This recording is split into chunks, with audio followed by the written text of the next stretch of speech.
Beh, qui mi sento a casa, sono proprio a mio agio. FM Italia TV, siracusaoggi.it, partner, media partner di questa manifestazione, Coffee Show Latte Art, Maz Braccia, beh, sicuramente colonna portante. Ci conosciamo noi due? Già, ci conosciamo. Siamo visti già qualche volta.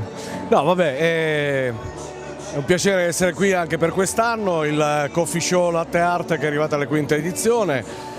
Insomma, è un bel momento, interessante, magari anche noi che facciamo un altro mestiere ci avviciniamo a certe tecniche, scopriamo delle cose che magari tentiamo di utilizzare al mattino, quando facciamo il primo caffè nella moka, capita anche a te forse, col latte. Potremmo provarci da domani, ma non so con quali risultati. Vabbè, in ogni caso, sai, secondo me nella vita serve veramente tutto e poi comunque avevamo già assistito ad altre competizioni sempre di questo tipo, quindi voglio dire, è una cosa che oramai ha preso veramente piede, sono molti i ragazzi che si avvicinano al latte art e di conseguenza è bello poter avere nella nostra città un momento dove magari la gente ne può sapere di più.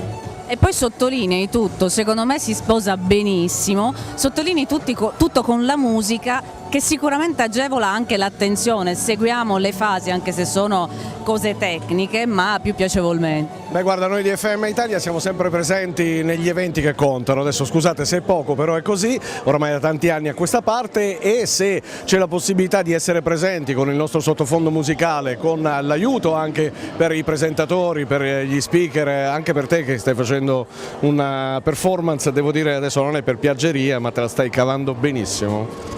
Beh, grazie. Vieni anche bene, sai, ti vedo sul maxi schermo. No. Ecco, hai proprio detto quello che non avresti dovuto, la mia timidezza che emerge in questo caso. Bene, loro stanno arrivando alle fasi conclusive, a quelle clou, noi continuiamo naturalmente e l'anno prossimo?